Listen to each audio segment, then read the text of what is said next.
The resurrection of Jesus, then, is not just some past event of history, but it has theological and practical implications that extend to the present day and beyond.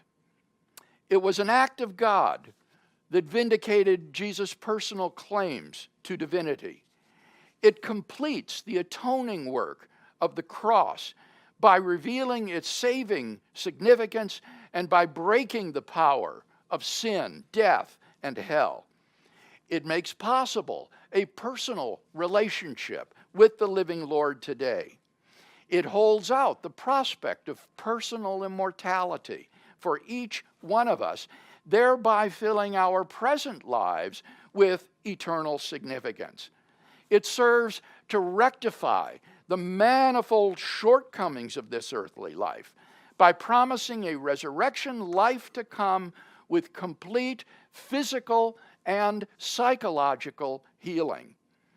And finally, it guarantees Christ's personal return to establish his reign over all creation. The resurrection of Jesus, then, is not a dead dogma of the church. It is an exciting and energizing truth that ought to fill and guide our lives today. Let's close with that great benediction from the book of Hebrews.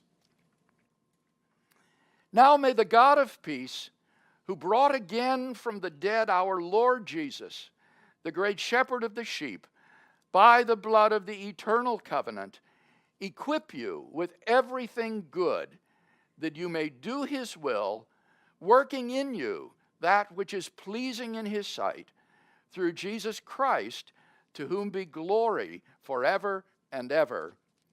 Amen.